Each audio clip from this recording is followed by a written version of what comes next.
Welcome to the What to Read Next podcast. In this podcast, your host, Lori Amin, will interview published authors to chat about their work, journey to getting published, and their book recommendations. If you share a passion for books and always looking for your next read, then join us. Welcome to the What to Read Next podcast. Today we have published author Alexis Hall. In this interview, we chat about Alexis' writing process, the latest book, Boyfriend Material, and of course, around the book recommendations. Now let's go to an interview. Hi, Alexis. Welcome to the What to Read Next podcast. Hi, it's lovely to be here. So happy to have you here. Just tell us a little bit about yourself. I'm very British, so I kind of hate talking about myself, but I'll try. So I'm sort of a cartoon Englishman, in that I live very quietly in a little house in England. I drink a lot of tea. Sort of keep myself to myself, really. I grumble about the weather a lot. I love it. I grumble about the weather too, and I'm not English, so it's okay. So, when inspired you to become a writer? I'm going to be a terrible guest here, and there's a lot of the time my response to questions will be, well, that's not quite the question I'm going to answer. One of the things I sort of don't believe in is inspiration. One of the things I'm really keen on with writing is, or one of the other ones I really dislike with writing is the mystification of the process. Mm-hmm. It's really important to me that I view writing as a job. Mm-hmm. So, and it's something I think it's really important to realize that writing something can be accessible to everyone, and you don't need a calling or a vocation or an inspiration to do it. It's something I've always been vaguely interested in, just because it's a thing that I've always thought I might potentially be good at. So, I've always read books, and I've also always used buses. I know I want to be a bus driver.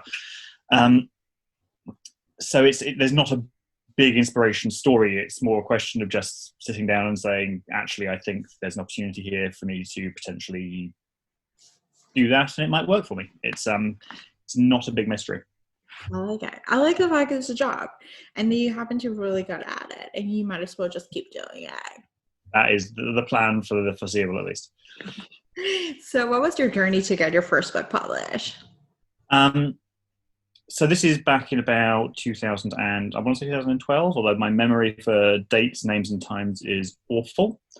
And the other thing I will say is that this is going to be irrelevant to anyone working in the present day, because things change so fast in publishing, as I'm sure people who follow this podcast know. So back in the day, I think of 2012 as the day is really depressing to me. But back in 2012, self-publishing was very big. There were a lot of small boutique presses cropping up, and I was seeing a lot of open calls. And I thought to myself, well, if this is something I want to have a go at, that's probably a sensible way into it. So I replied to an open call with a boutique press for steampunk fiction. And I submitted a story to them that was Prosperity, which has since come out. But they very nicely came back to me and said, we think this is amazing, but we can't use it. But they had another open call out for lesbian fiction. And one of the things that I'd always wanted to do was a queer take on the kind of the Anita Blakey Girls and Vampires-y kind of sort of the True Blood Vampire Diaries kind of protagonist that all supernatural beings want to bang. So I wrote KK, Paranormal Investigator, and pitched that to them, and they picked that up instead. And from there, I did a bunch of other things, and have been doing a bunch of other things for actually a terrifyingly long time now, actually. So I started in boutique, moved over to bigger publishers, eventually got into print last year. That's fantastic. So I love it. So let's talk about your writing. Do you follow an outline, or do you see where the story leads you? Warning, this is going to be another reframing the question. So just because of the nature of where I am publishing, I will always have an outline, because you need an outline to sell a book. Mm-hmm. I tend to work fairly loosely, but I think one of the things that, because you get the are you a plotter or a pantser question a lot, and I think because I really value the work that editors do, and to me, I always find that question undervalues the importance of second drafts. So my first draft there'll be a loose outline. I'll work through, very much feeling my way. I'll want to know, because I'll have an idea of where things are going, but I won't have a strong sense of, back that up. I'll have an idea of where things are going, but very often you'll get to a point and you'll be like, well, the direction I thought this was going is not a direction it makes sense for it to be going now I've seen what's on the page. And so that will go that way. But then what very often happens is something comes back from the editor and they'll say, can you change the ending? Or this bit's not working? Or can you change the middle? And I tend to edit quite in depth. So very often my response to the ending not quite working is to rewrite the middle, because often that's what's making the ending not work. So what I mostly write based on is the previous draft, I think is the best way to put it. Yeah, that's fascinating. I think that's a really great way to look at it, that you're working the story through different drafts, just refining it, just putting different spins and different things to it to make the story stronger. That's it. All right. So how do you organize yourself as a writer? How do you keep track of ideas, inspirations, and characters? Partly I don't, but partly I've got a planner, like you can get nice funky planners on the internet, and then they have illustrations and places to put stickers in and tick boxes and things like that. And I use that a lot for just keeping myself organized, managing word count, for things like actually keeping track of. So ideas, again, one of the things I'm a bit heretical about is I don't think ideas are particularly important. I think ideas are 10 a penny. I'm always going to have more ideas than I can ever physically put on paper. For keeping track of details, which are the things that you do need to be kept track of, I'll usually have a space at the back of often in a planner there'll be a blank page for notes at the end of the month, and I'll usually whenever I start on the book I'll assign the last. Sorry, I've suddenly got a cough. I'll usually sign the last page in the month to just doing very basic notes, and that's usually for things that are a bit tangled, or where there's it'll often be if there's a scene that has a lot of characters in it all at once, or I have to do a lot of supporting cast. So there's a scene in Boyfriend Material where they go to a party with a bunch of Oliver's friends, and that's a bunch of couples, all of whom are married and all of whom have jobs and things. And I had to keep a list there of who everyone is and who's married to whom. And sometimes I'll just grab a piece of A4 paper and just doodle notes on it. There was a complex, wibbly-wobbly, timey-wimey plot in the fantasy novel that I had coming out last year, which I needed to draw several diagrams with loops on to explain how that came out. So I sort of have disorganized organization. It's kind of very loosely controlled chaos. Yeah, I understand. As someone who likes chaotic organization, I completely appreciate the fact that it doesn't have to be Excel spreadsheets and all those different Pinterest boards and all those different things. It can just be, doodling around, or just making lists, or just seeing what, just figure out the system that works for you. And so do you share your work along the way? Do you wait till others to have it, others to read? It sort of varies. I don't have betas or anything like that. I'll often send snippets to my editor to see what she thinks of things. Either my editor, to my agent. Brain not working. See what she thinks. See if a scene's working, or particularly because because obviously because most of my books are only published in America. At least the ones that are in print are currently only in print in America. The digital ones obviously are available everywhere, but America's a big market, and sometimes I'll need to get a sense of what works for an American audience, because we have the whole separated by common language thing. So there'll be little things that I'll occasionally say, is this working? Is this too annoying? Does this at all make sense to you? But mostly it just goes to the editor when it's done, and I work from there. Okay. Let's talk about Boyfriend Material. What was the source of inspiration? Where did you get the idea of writing the story? Mostly really specifically from things Richard Curtis did in the 1990s. It's the style. So it's I noticed that rom-com was getting big. One of the things I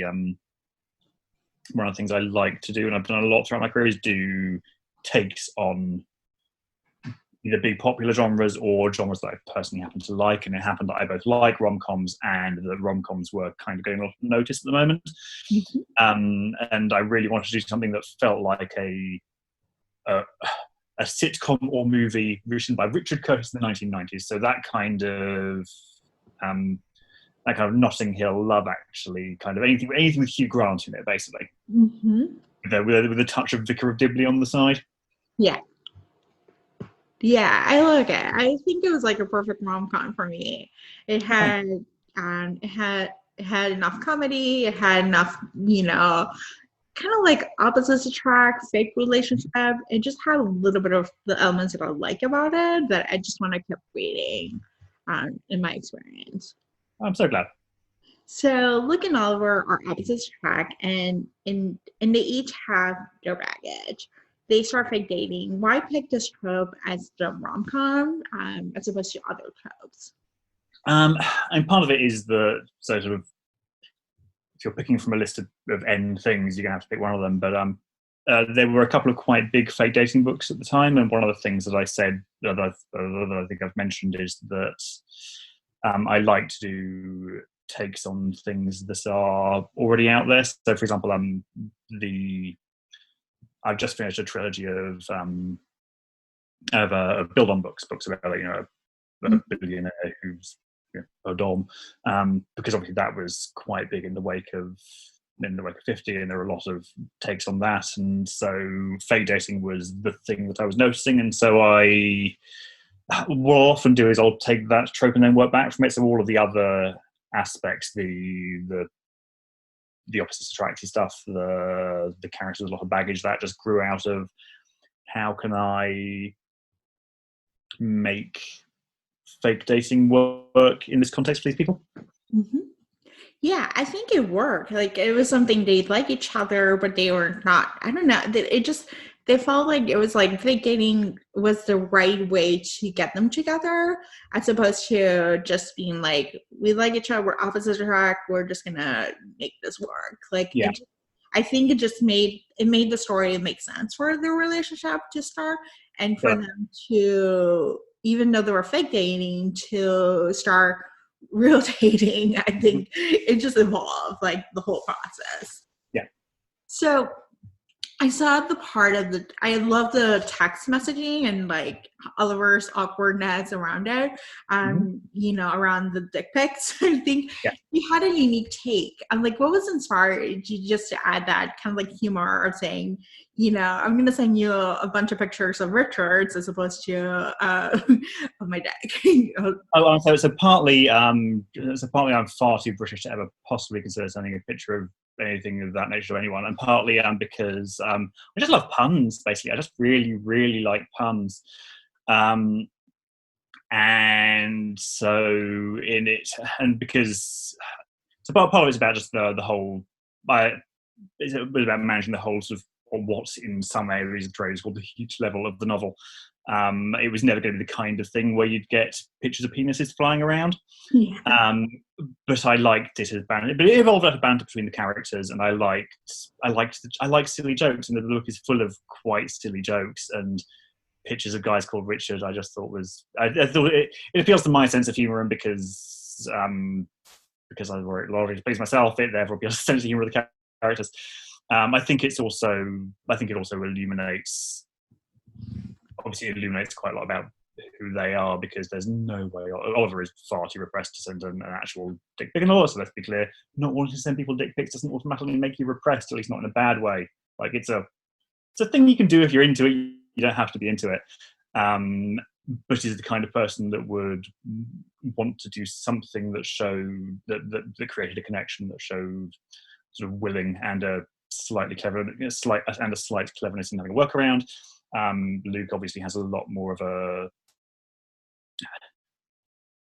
Luke's obviously from a more casual background about that kind of thing, but although that's something he has difficulty with and baggage around, and so it's also something he responds quite positively to. So it's about marrying together with everything in any kind of fiction. Really, it's about marrying together the sort of the in the moment jokiness of it with broader character illustration, I think. Yeah, it makes sense, and it felt right. Like for me, it made sense for Oliver to do it, and for Luke to be like, "Oh, this is funny," like Yeah. to realizing like it make the relationship kind of like tick. Um, so um, so one thing I noticed and throughout the book, you touch on homophobia from the Mhm. workplace, family, and just in general. Why was it important to showcase this in this book in a rom com that you normally wouldn't see? Interesting. So partly, again, I'm doing this a lot. I'm sorry. To reason, I don't think I felt it was important to specifically. And actually, one of the things that's really, really important to me as someone who writes queer literature is that I think you should be very sparing about when you go to the homophobia well. I think it's really, back up, should's not the right word. I personally prefer to be sparing about going to the homophobia well. I think it's really important that there exist queer stories that aren't about dealing with homophobia, because then otherwise all queer stories are about the same thing, and that creates a very one-dimensional narrative. I think actually it comes back to the idea of working from the trope and wanting to provide a context in which the trope makes sense. Romance tropes in general, because romance is by default, a very gendered genre. Romance tropes themselves are quite gendered, and so a lot of the ways that fake dating usually works is it's very often, I am a single woman, I need a date for this event so that people won't think that I'm a tragic spinster, roughly. And you can't really gender flip that because, and again, this gets very, very complicated, and I'm very aware that I don't want to mansplain things. But the pressures to be in relationships that men are under are different from the pressures to be in relationships that women are under, and therefore that setup of fake dating doesn't really work. So I needed something that made sense for a queer book. And one of the things that I do come back to a lot in my writing is what you might call identity policing. Right back to sort of Little Lamb, one of my first books. There's I often come back to characters who are in different ways sort of looked down upon for the way in which they choose to live their identity. And actually, one of the things I think is interesting, saying about my own book makes me sound like an awful person, at least if you're British and therefore congenitally self-deprecating. One of the things I wanted to do actually was to highlight that both Oliver and Luke, in their own way, have a difficult relationship between the way they choose to inhabit their identity and the way society expects them to. So Luke, because he's been quite wild, partly from which has come from a bad place, but also partly because people are allowed to be wild, it's no one's business but his, brushes up against the edge of society that is scared of that style of expression and that type of lifestyle, and so feels a strong pressure to get a respectable boyfriend. Meanwhile, Oliver isn't particularly interested in queer culture at all. All his friends are straight. He sometimes feels quite alienated from the assumption that because he's gay, he's got to be interested in gay things. And the kind of the whole thing I wanted to get across, and again, it's partly it's part of the opposite attract thing, but partly it's a way of setting up the fake dating framing. Is it's really important you don't have to be either of those guys. You can be neither of those guys or both of those guys, or there's no right way to be you, really. So in a sense, to me, it's more about identity and about specifically addressing homophobia as a specific thing.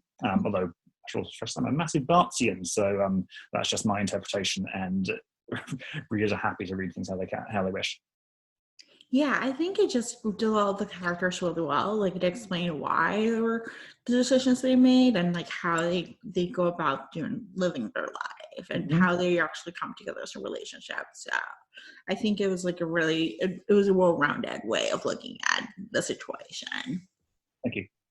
So Luke is the son of aging rock stars who, after an encounter with the press, he basically let his life fall apart. Like, what was important to demonstrate the world of press and how it affects Luke's perception of who he is? There's going to be another one where the answer is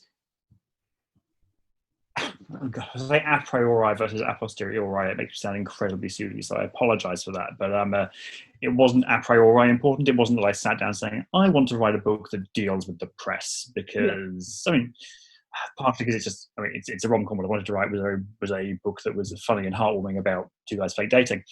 But again, building backwards from the trope,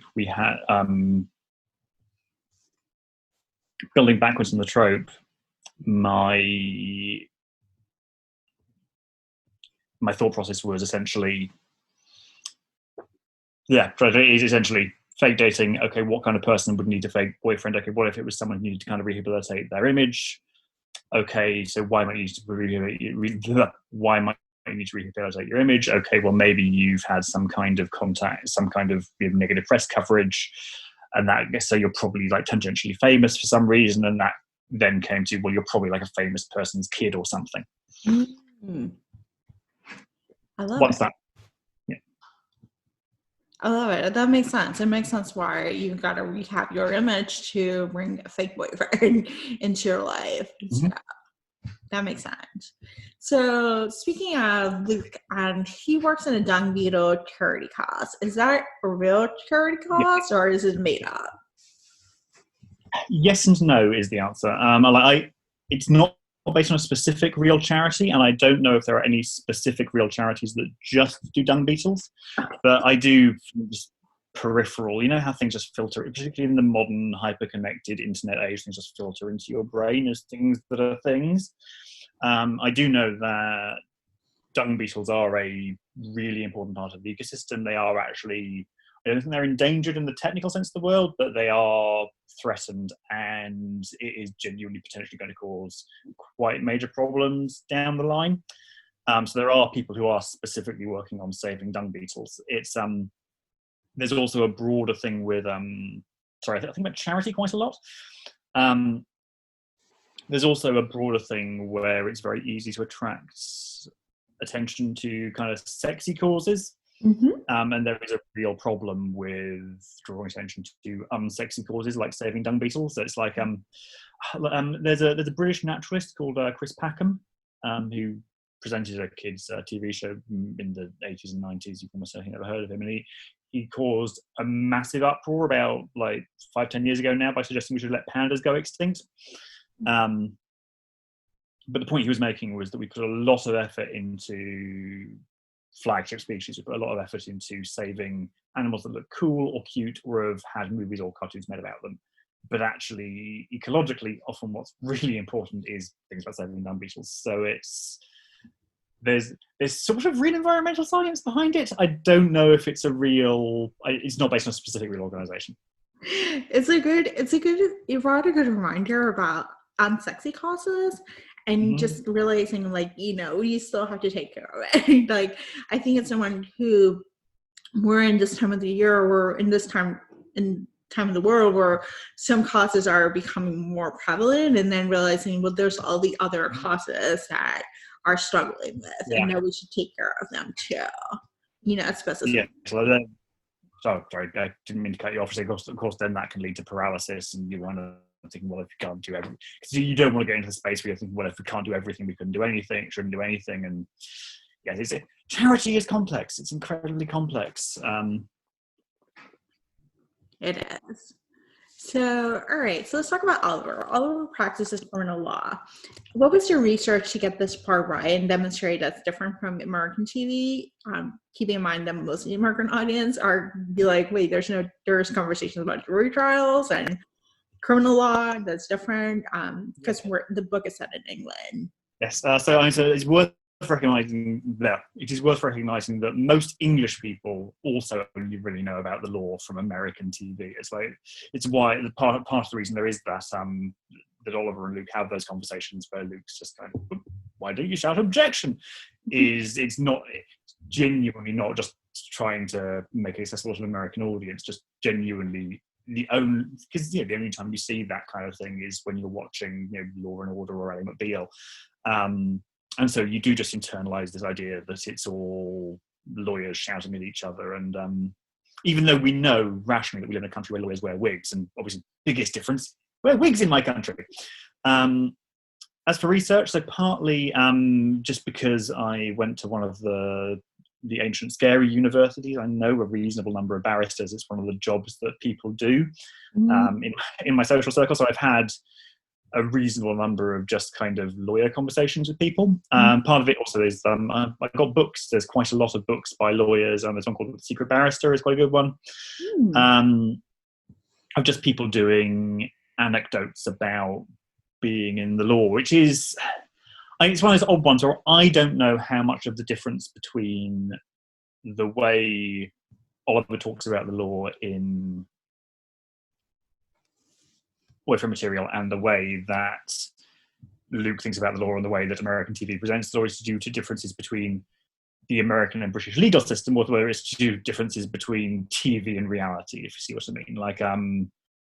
So for example, you were saying there's one of the things that they talk about a lot is expansion of the right to jury trial, which is a thing that I've just cropped up in my research as a thing that some British lawyers are interested in, but I think it's a thing American lawyers are interested in as well, because not everything is, as far as I know, not everything's done by jury in America either. You tend to think of it that way because you tend to think of jury trials as being two guys in nice suits talking to each other in front of a jury, and for some reason the case is always directly related to their personal lives. But I think it's just that if you look at what being a lawyer is like from the perspective of actual real world legal practitioners, it's just always not a lot like TV. Yeah, I don't think I think there's judge trials. There are trials where the judge is the one who makes a decision, and then being a lawyer doesn't mean that you're always going to be in trial. Like I know plenty of lawyers who are never set their foot in the courthouse.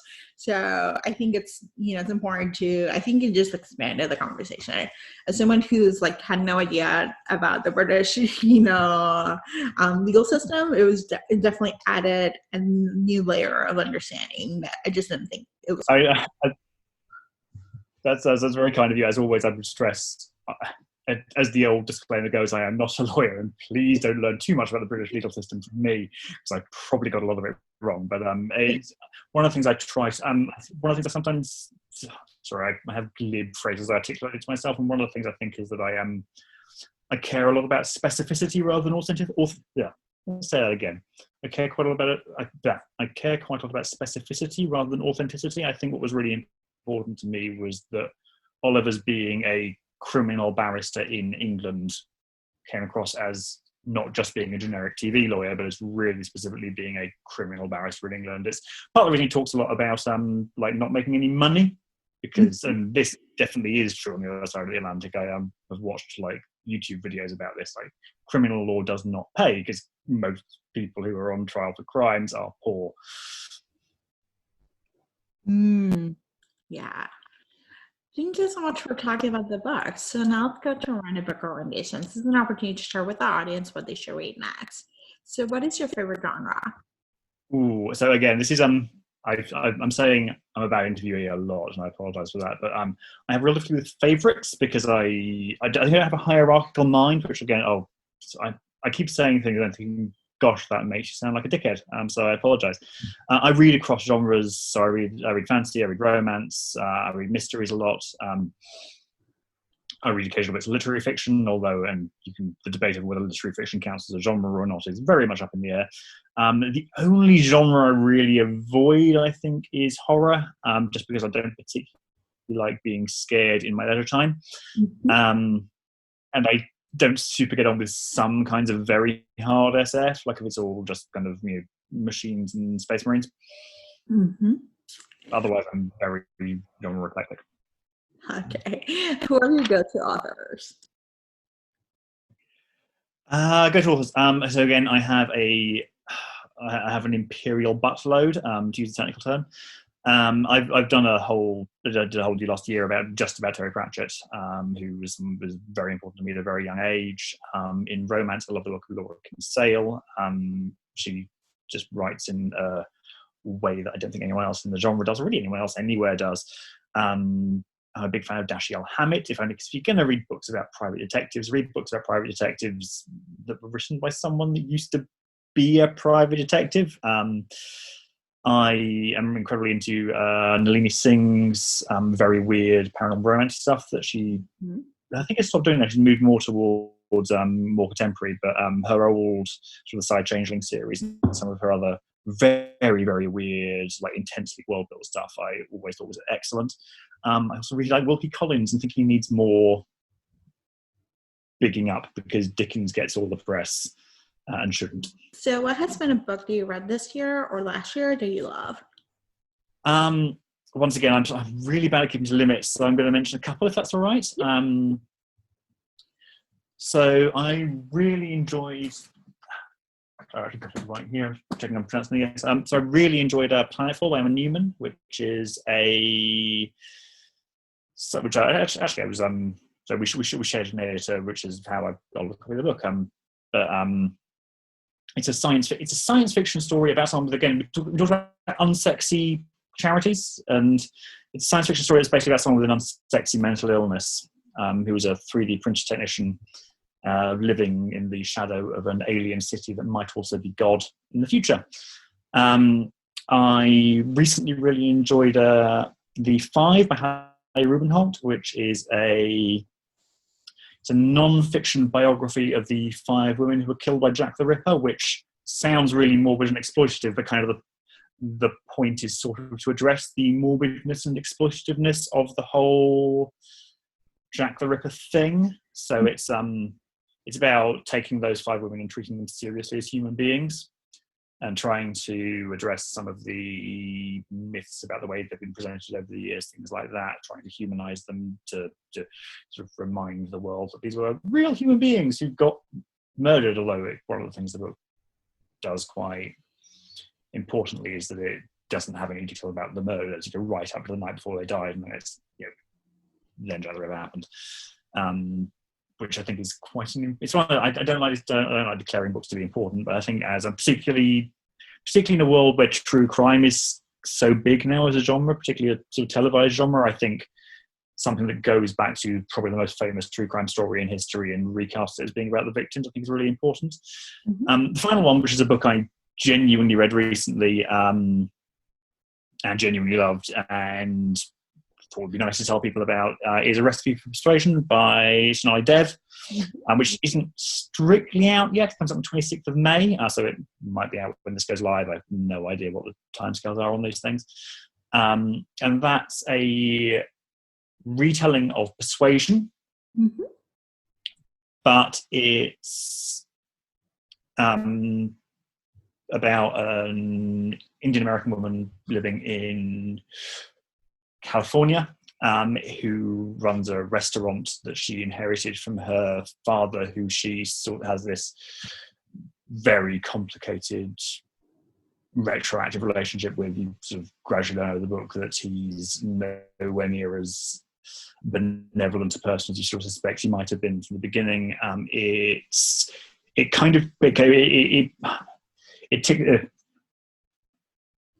ticks off my boxes is a dismissive way of putting it, but there's so much about that book that I think is great because it's I love retellings, and I particularly love retellings that pull out something different from the core story. So this takes the core framing of Persuasion and makes it about a woman who runs a restaurant and a professional footballer. That's a professional soccer player to Americans. Also, I really respect the fact that it consistently uses the term football whenever anyone who's not American is talking about it, because we call it football. One of the things I really like in romance, something I try to do myself, is not to overly centralize the central relationship. And obviously that's in some ways that's a bit weird for romance. It's like having a fantasy novel that doesn't centralize the magic and secondary world stuff. But I think to me it's really important that to recognize that while romantic love is great, friends are cool too. It's why there's so much stuff. Well, this is part of the reason there's so much stuff with Luke's friends and all of his friends in boyfriend material, for example. And so an awful lot of Recipe for Persuasion is just about the protagonist's relationship with her mother, her mother's relationship with, well, with the protagonist's father, her ex-husband, and it's very layered. It's very got sort of a strong sort of almost family drama vibe to it. It does a lot of things I think are really great, and it is genuinely romance. Obviously, that's the genre I'm most associated with. Yeah, it's really good. Sorry, I should probably have come up with a punchier ending for that. It was, thank you. So tell us where we can find you online. Fabulous. This is the bit where I make everyone who works in marketing at any of my publishers really annoyed, because you can find me online at www.quoquevault.com. That's it's from the Athanasian Creed. It's something like Quoque Vault Salve Est, which means whoever wants to be saved shall be saved. It was also then the first two words of that, Quoque Vault, and were a euphemism for prostitution in the 17th century. It just means whoever wants to. So that's, I'm just going to make sure I've got the spelling right now. It's QUICUNQUEVULT.com, or at Quoque Vault on Twitter. I think that's largely, all the other details will be on my, will be on the website. And of course, again, if you want to follow me reading Moby Dick a chapter a day and sending silly tweets about it, then you can look for the hashtag quarantine me Ishmael. There are also people who are smarter and funnier than me doing the same thing. So yeah. I love it. Yeah, I love it. Thank you so much for being on the show. No, there's no problem at all. Thank you for having me. If you enjoyed this podcast, feel free to share with friends, subscribe, or rate and review the show. This is the easiest way to support this podcast. Want to join a romance-loving community? Want weekly book recommendations, monthly author Q&As, and book recommendation meetups? Make new friends? Then join our Patreon community. To sign up, please follow the links in the show notes. What to Read Next podcast is part of the Frolic Podcast Network. Find more podcasts to love on frolic.media/podcast. Thank you so much for listening and have a great day.